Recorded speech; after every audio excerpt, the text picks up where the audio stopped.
Good evening everyone. Those of you who watched my review of this very watch here, you may also notice that the time hasn't really changed that much on this one. This is my actual watch here that I was wearing literally just in that review. I'm recording these videos together, so I'm just going to continue on and basically compare these two. It's not really a comparison so much, but it's just to show two very similar watches, yet two different watches in their own sort of right, really. The basis of the watches are very similar, but then the actual designs and the finalisation to the design is obviously a lot different. So I'm just going to close this back up as I just open this for the review. I'll close this as well.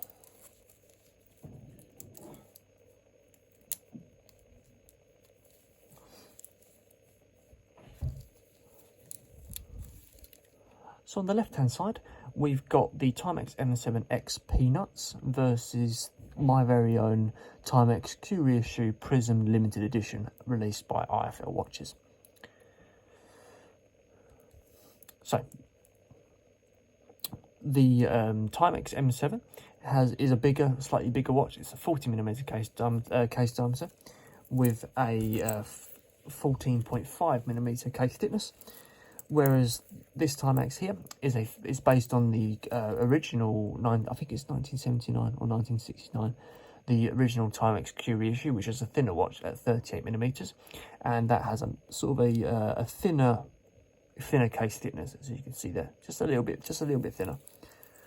The actual weights behind the watches, this also probably comes down to the strap, but the weight of the Timex Peanuts is a little bit bigger. It's about 132, whereas this one probably weighs just under the 100-gram mark.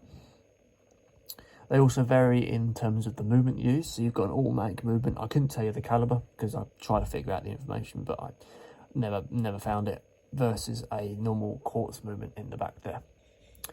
One thing I will say about the actual, I'm not going to fiddle with the crown on this one, but the actual crowns and the movement behind the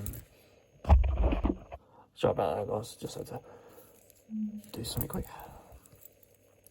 The actual movements behind the two, I think the automatic relative to this quartz is the automatic's probably going to be better. So coming down to the dials, obviously two different dials here. You've got a sunray blue dial versus a multicolored prism style dial, with both have a sort of a bezel as well. The bezel on the Peanuts is a unidirectional clicking one versus this one, which is a gliding sort of system. So here we go, you can see that here. Here you go. And here, nice smooth gliding one. I think I prefer the clicker one because it sits back in place nicely. I feel like if you knock this on your wrist or something over the day, sometimes I like it to be in the middle. Sorry about getting interrupted. Yeah, I like the movement to be in the middle, and it's the glass across the top of the Peanuts edition is acrylic, and that's the same on the IFL watch. Now, the two differences in price, you've got the Timex Peanuts, oddly, it costs around about half the price of this one. This one costs around about, I think I got it for about 300, but now the original retail price is around about 410. And for this, it's about 200, just under £200 on Amazon. So there's a big difference in the price there. The luminous like paint used on the hands and the increments is the same across both the watches. They also both have a day date function as well. They also have a very similar sort of shape and a very sort of similar shape to the actual increment systems used. Inside the face of the watches, they're very similar as well. There's no sort of extra detail on the inside casing. As I said before, I'm not going to fiddle with this one, but the crown on these ones feels better. They just seem to be a little bit better. It does feel a little bit cheap when you're turning the date dial around, but then relative to this one, it can be a bit fiddly when you're pushing that crown back in place. Sometimes the hands jump a little bit, so you've got to be very, very careful when you do it. That's the only issue with these ones. They falter down a little bit at the quality of the crown. Coming down to the straps, the Timex Peanuts is an 80mm strap, and the Timex Q Reissue, I want to say is 18mm, but I can't remember off the top of my head. I haven't got, let's compare it like for like. It's a very similar strap size. It's probably just a little bit smaller. I don't know the exact size of it. I can't remember what it is. It probably is about the same, actually. It's not far off at all. Come around the back of the watches. Also a benefit of having the Pepsi style one over this one is the fact that it's got a quick release option. So if you want to quickly chop and change the straps, you can quickly snap on, snap off with these as well. The strap style is completely different as well. This is completely joined up with a double fold over locking system, whereas this one is based on all the original Q issue Timexes before that with a mesh strap. Personally, I prefer a pure metal strap, as these can get a little bit caught in your wrist, and you've got to be very particular with how you adjust the size. It can be a little bit fiddly to sort of chop on and chop off, whereas this one, because it's on your wrist, all you've got to do is connect the actual links back into place. But with this, you've got two joining parts, essentially. You've got to try and link that up and connect it when it's on your wrist.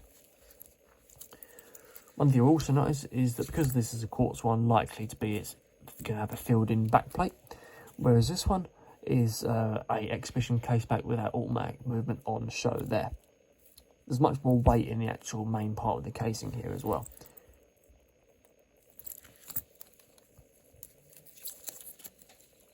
Oh, that's upside down. My verdict, as much as I do like a Pepsi sort of design and the weight of this, I like the build of this, but unfortunately I do like the design more of this and the bezel. Yes, it might be a little bit glidey, a little bit fiddly with the crown and stuff like that, but I can get over that with the fact of how unique it is with the colour going on. This mesh strap does annoy me a little bit, and so I feel like I prefer to have this dial, this bezel, this size as well on this build, essentially. So you have a this kind of strap, so this kind of strap, this kind of crown,